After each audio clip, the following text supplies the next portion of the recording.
Senhor esteja convosco. Ele está no meio de nós. Proclamação do Evangelho de Jesus Cristo segundo Lucas. Estava chegando o tempo de Jesus ser levado para o céu. Então ele tomou a firme decisão de partir para Jerusalém e enviou mensageiros à sua frente. Estes puseram-se a caminho e entraram num povoado de samaritanos para preparar hospedagem para Jesus. Mas os samaritanos não o receberam, pois Jesus dava a impressão de que ia a Jerusalém.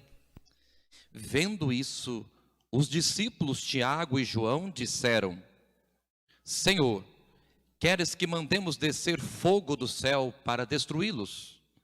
Jesus, porém, voltou-se e repreendeu-os. E partiram para o outro povoado. Enquanto estavam caminhando, alguém na estrada disse a Jesus: Eu te seguirei para onde queres que fores. Jesus lhe respondeu: As raposas têm tocas e os pássaros têm ninhos, mas o Filho do Homem não tem onde repousar a cabeça. Jesus disse a outro: Segue-me.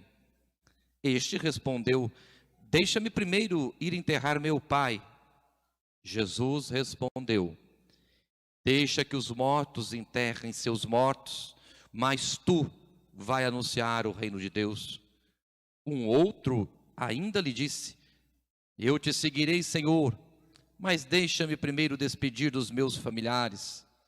Jesus, porém, lhe respondeu: Quem põe a mão no arado e olha para trás, não está apto para o reino de Deus. Palavra da salvação.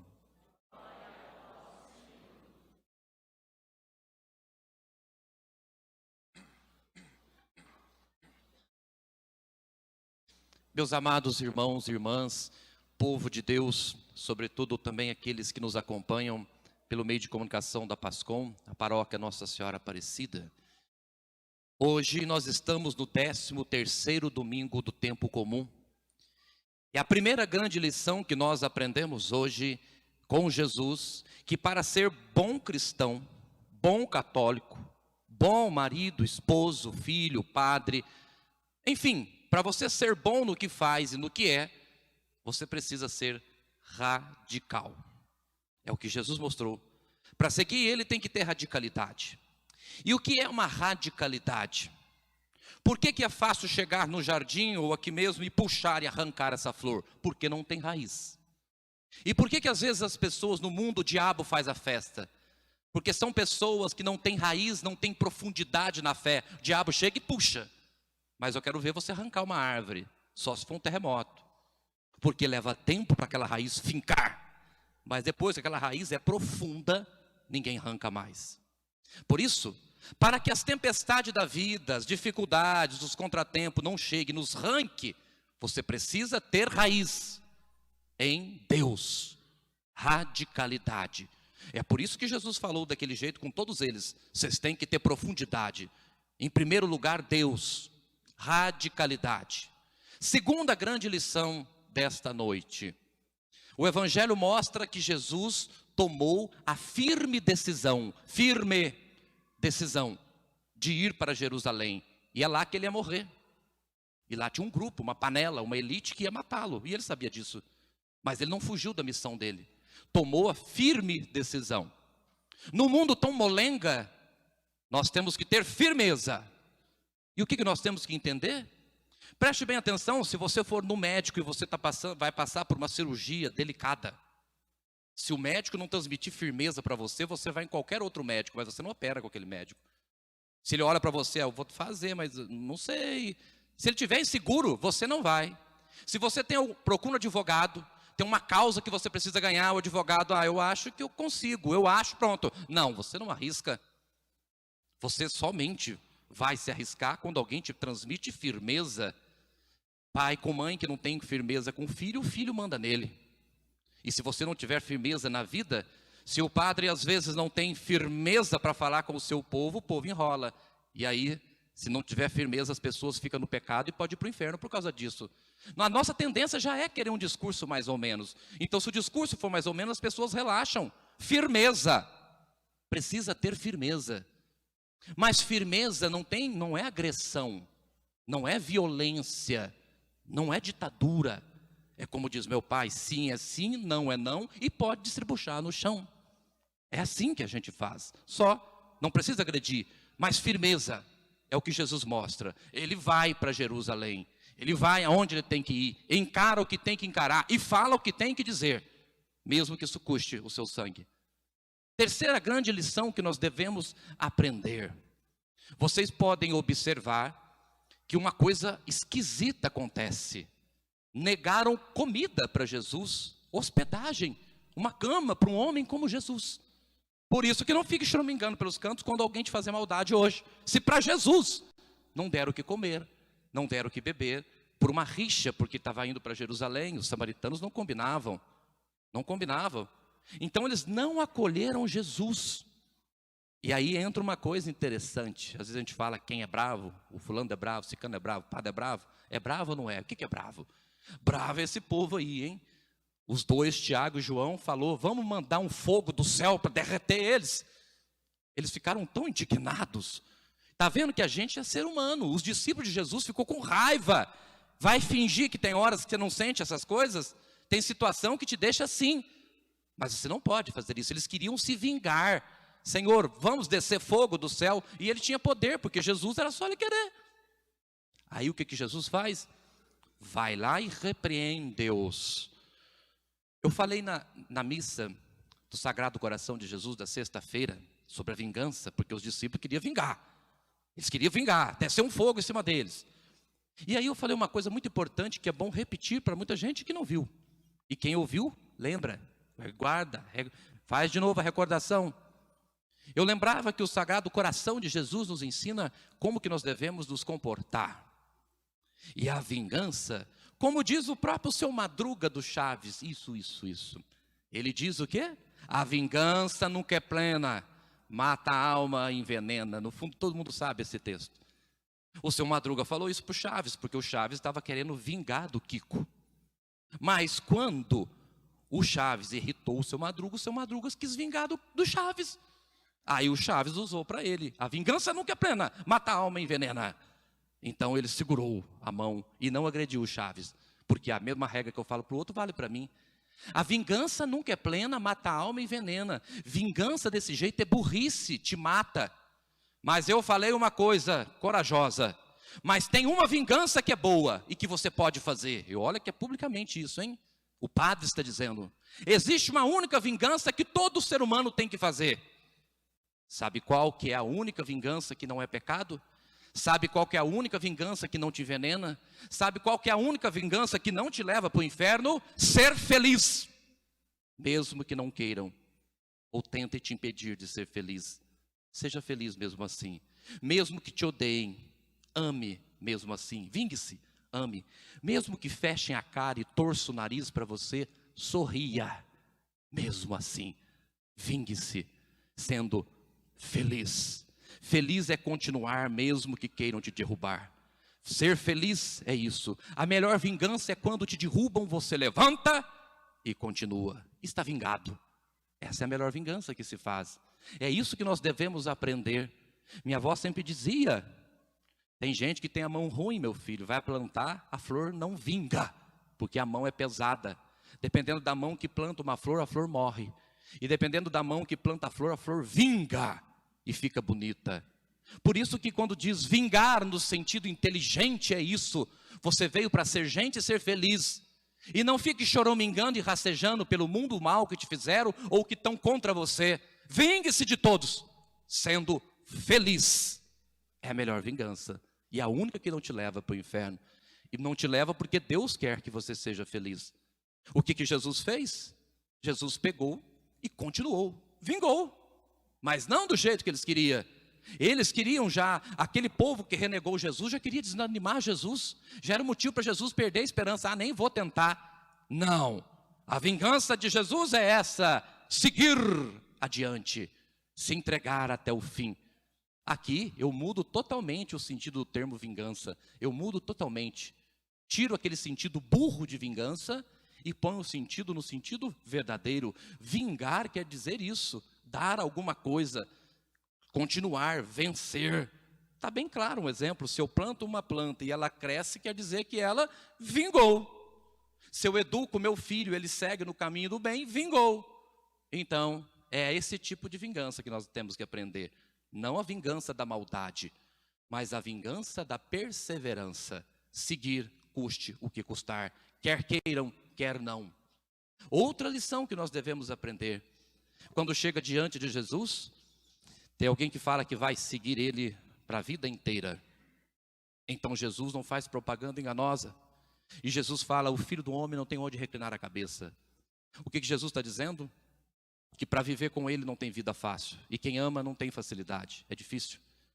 E Jesus, a única coisa que ele prometeu na vida, as pessoas às vezes esquecem isso. Mas a única coisa que Jesus prometeu na vida, não é que você não ia ter problemas. Não é que você não ia enfrentar morte, doenças, coisas ruins. Ele nunca prometeu isso. Não prometeu que você não teria dificuldade. A única grande promessa de Jesus é: eu estarei convosco todos os dias até o fim do mundo. Nem o diabo, nem o inferno, nem nada te separa de Deus. Presença, é isso que Jesus prometeu. Tanto é que a missa é presença dele. Mas não prometeu mágica. Tem gente que despreza a presença de Deus porque quer solução mágica, não quer passar pelo problema. Senão você não cresce, não tem mágica, problema você tem que enfrentar. Mas Jesus, com você, você consegue superar tudo. Problema, gente, não é solução, é superação.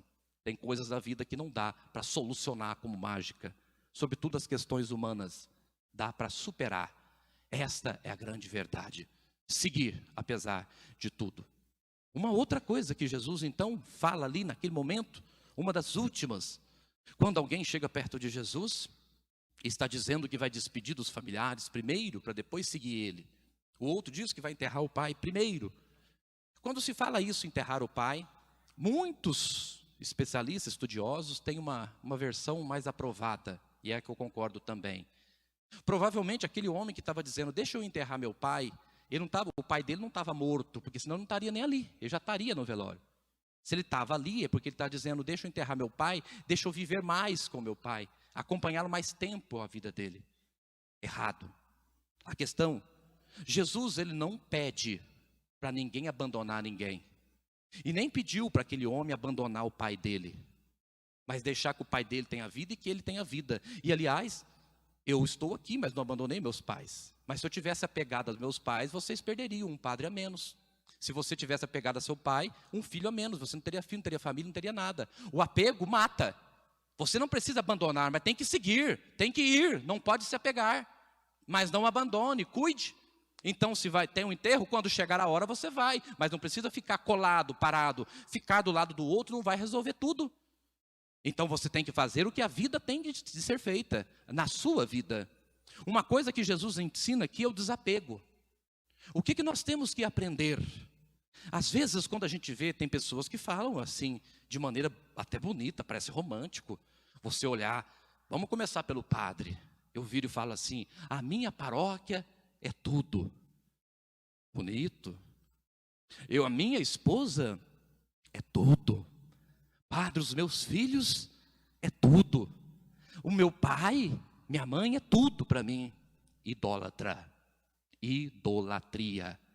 Você pôs eles no lugar de Deus. Meus filhos, meu marido, minha paróquia faz parte da minha vida, é importante. Mas não é tudo. Tudo só Deus. Por isso que tem pessoas que quando o emprego dá errado, dependendo da pessoa, suicida. Idólatra, ele pôs tudo no emprego. O namoro dá errado, idólatra, ele se mata.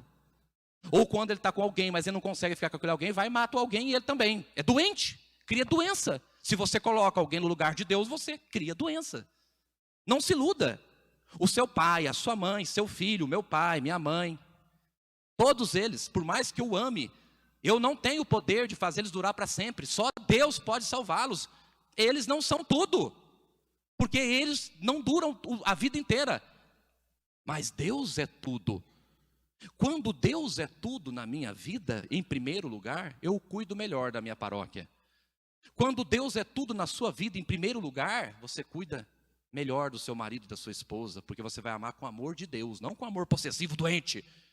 Não deixe que ninguém coloque você como tudo na vida dela, porque vai acabar com a sua vida, porque você não vai conseguir ser tudo na vida de ninguém, porque você não é Deus. É terrível permitir que alguém exija isso de nós, que eu seja tudo na vida de alguém. Eu não dou conta de ser tudo na vida de ninguém, porque muitas vezes eu sou nada, porque sou fraco. É uma tortura ter que ser tudo na vida do outro, porque senão, quando a pessoa te coloca como tudo na vida dela, ela sufoca, ela tem ciúme, ela tem cuidado, ela até prende, mas não é cuidado, ela tem um medo. Então o que nós devemos aprender, por isso que Jesus diz, deixe que os mortos enterrem seus mortos, não se apegue. Eu vou despedir dos meus familiares, não. Quem põe a mão e fica olhando para trás, não seja apegado. Apego mata. E é isso que nós devemos entender. Em primeiro lugar, todos vocês aí, casados ou não, tem um amor que chegou primeiro na sua vida. O amor de Jesus que custou o preço de sangue. Honre esse amor. Não rasteje pela vida. Antes de rastejar por qualquer coisa, mesmo sendo casado, o primeiro amor da sua vida não foi sua esposa e nem seu esposo, foi Jesus. E aceite isso. O primeiro amor da sua vida não foi seus filhos, foi Jesus. O primeiro amor da minha vida não foi a paróquia, foi o próprio Jesus. E sendo Jesus o primeiro amor da minha vida, tudo o resto será lindo. Um grande amor. Mas se o amor meu for apenas amor humano, vai virar doença, patologia. E depois eu posso destruir aquilo mesmo que eu digo que amo. O amor sem a dimensão divina vira possessividade. Por isso que hoje Jesus é firme. Quando o homem fala do próprio Pai, de enterrar o próprio Pai, Jesus diz não. Tudo tem sua hora. Você não precisa ficar colado no seu pai esperando. Quando ele tiver de morrer, se ele tiver que morrer, vai morrer. Você tem vida para viver, vai cuidar do que você tem que cuidar. Deixa eu despedir dos meus familiares. Não seja apegado. Eles não é tudo na sua vida. Eles são parte da sua vida. Essa é a verdade. Para o bem de todos, para o bem de quem você diz que ama, não se apegue, porque você vai sufocar. Não se apegue, porque você vai se angustiar. Não se apegue, porque você vai fazer mal. E é por isso que nós temos que aprender com o amor de Jesus. Resumindo tudo, o que nós aprendemos? Para ser bom cristão, bom católico, bom homem, boa mulher, você precisa de tudo que eu falei em algumas palavras. Raiz, radicalidade, firmeza, se vingar sendo feliz, custe o que custar. E, sobretudo, não seja apegado.